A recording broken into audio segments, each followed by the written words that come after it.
مجيب كل وسائل والصلاة والسلام على من أفضل الوسائل والصلاة والسلام على سيد الأنبياء والمرسلين أما بعد فأعوذ بالله من الشيطان الرجيم بسم الله الرحمن الرحيم إنا نحن نزلنا الذكر وإنا له لحافظون آمنت بالله صدق الله مولانا العظيم وبلغنا رسوله النبي الكريم الأمين إن الله وملائكته يصلون على النبي یا ایھا الذین آمنوا صلوا علیہ وسلموا تسلیما۔ اس یقین سے درود پاک پڑھنا ہے کہ ہم پڑھتے ہیں اور آمینہ کے لال سماعت فرماتے ہیں۔ بآواز بلند الصلاۃ والسلام علیک یا سیدی یا رسول اللہ وعلی آلک و اصحابک یا سیدی یا حبیب اللہ، الصلاۃ والسلام علیک یا سیدی یا نور اللہ وعلی آلک و اصحابک یا سیدی یا حبیب اللہ۔ حضرات ذی وقار، جب کوئی بندہ آقا کریم صلی اللہ تعالی علیہ وسلم پر ایک مرتبہ درود و سلام کا نذرانہ عقیدت پیش کرتا ہے تو اللہ رب العزت اس بندے کے درود پاک پڑھنے سے ایک فرشتے کو پیدا فرماتا ہے، اور جب وہ فرشتہ پیدا ہوتا ہے تو وہ بارگاہ الہی میں اپنے پیدا ہونے کی وجہ پوچھتا ہے، تو اللہ رب العزت اس فرشتے کو حکم فرماتا ہے کہ تو میرے رحمت کے سمندر میں غوطہ لگا۔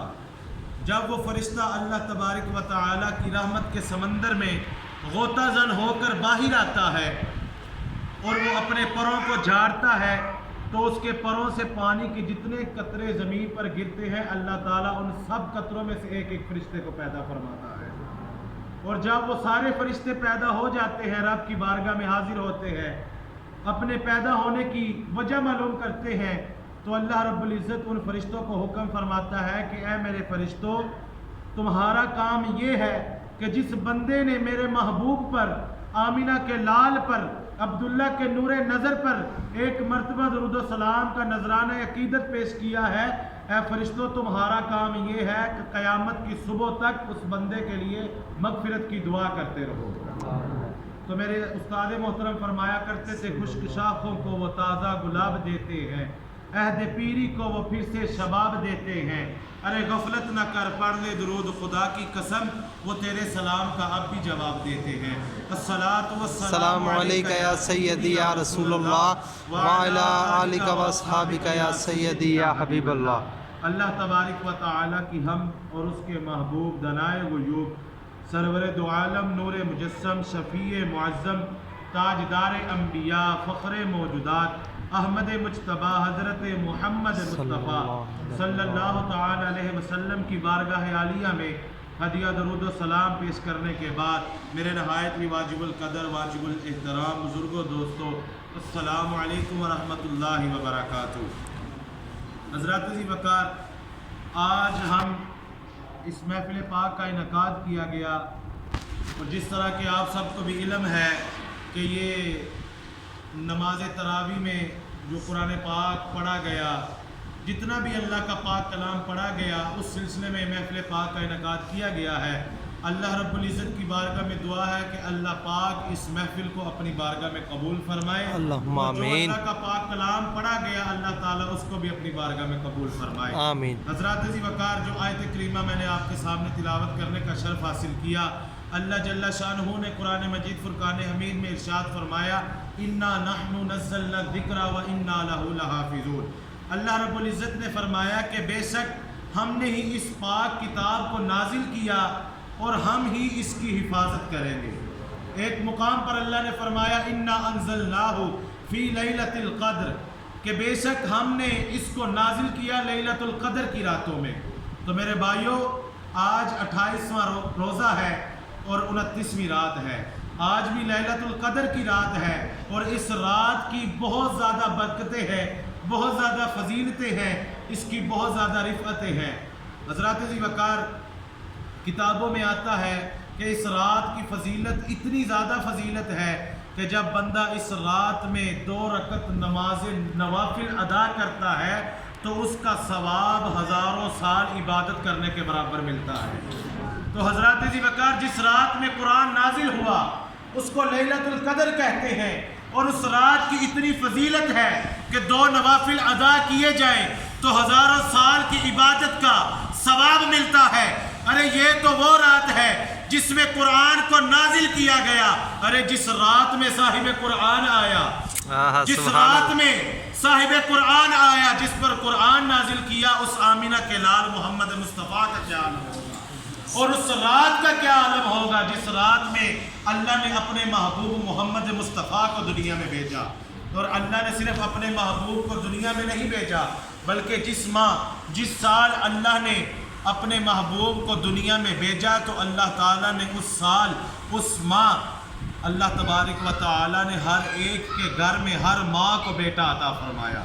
حضرات ذی وقار پتہ چلا کہ جس رات میں قرآن نازل ہو، اس رات کی اتنی شان ہے کہ 2 رکعت نماز نوافل ادا کریں تو ہزاروں سال کی عبادت کا ثواب ہے۔ تو جس رات میں آمینہ کا لال آیا، اس رات میں عبادت کرنے کا کتنا ثواب ہوگا۔ تو میرے بھائیوں، لیلۃ القدر کی بہت فضیلت ہے، اس کی بہت برکتیں ہیں۔ ہم لوگ ان راتوں کو گلیوں میں کھڑے ہو کر گزار دیتے ہیں، چوکوں پر کھڑے ہو کر گزار دیتے ہیں۔ میرے بھائیوں، یہ رمضان شریف ہم سے جدا ہو رہا ہے، پتہ نہیں آئندہ رمضان ہم ہوں گے یا نہیں ہوں گے، لیکن رمضان ضرور ہوگا۔ یہ سوچئے کہ پتہ نہیں اگلا رمضان ہمیں ملے گا بھی کہ نہیں ملے گا۔ اسی لیے آج لیلۃ القدر کی رات ہے، تاک رات ہے، عبادت کی رات ہے۔ 2 نوافل ادا کرنے سے ہزاروں سال کی عبادت کا ثواب ملتا ہے۔ تو بندہ مومن کو چاہیے کہ بندہ مومن 2 نوافل کو 2 منٹ بھی نہیں لگتے۔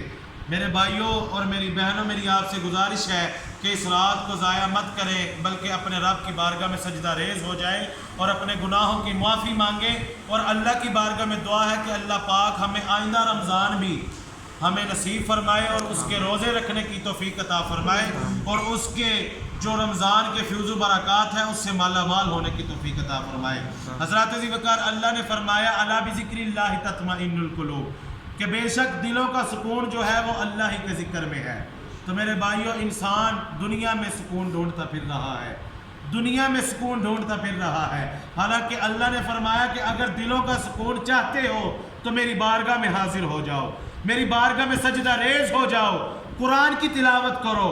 جب بندہ قرآن کی تلاوت کرے گا، رب کی بارگاہ میں سجدہ ریز ہوگا، خدا کی قسم اس کو اس وقت جو سکون ملے گا وہ پوری دنیا سے کہیں سکون ایسا نہیں ملے گا۔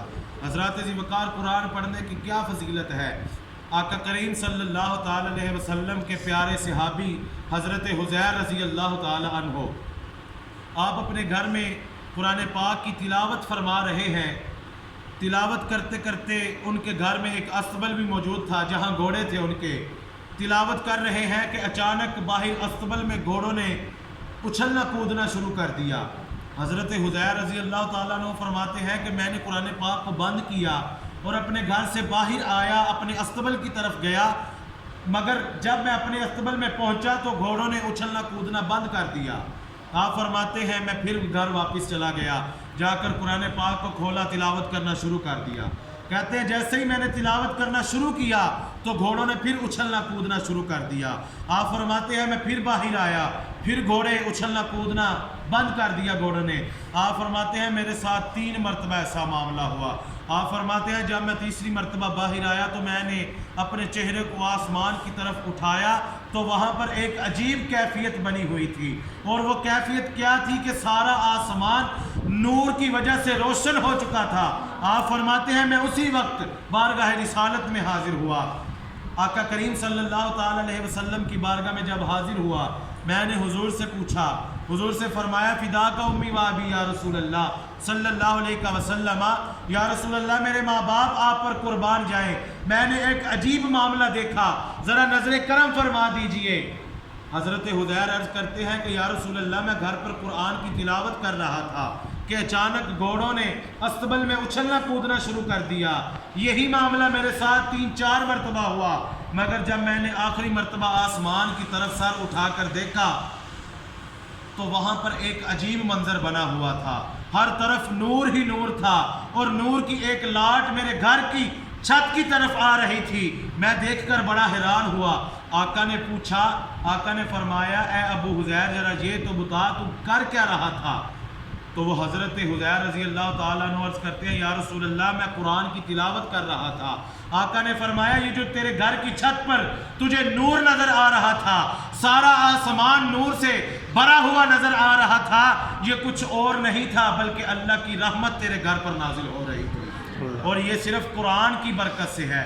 جو بندہ قرآن کو پڑھتا ہے اللہ تبارک و تعالی اس کو دلی سکون بھی عطا فرماتا ہے اور اس کی قبر اور حشر کی منزلات کو بھی آسان فرماتا ہے۔ تو میرے بھائیوں، ضروری نہیں کہ قرآن پاک کا روز ایک پارہ پڑھا جائے یا روز آدھا پارہ پڑھا جائے، مقصد یہ ہے کہ قرآن پاک پڑھا جائے۔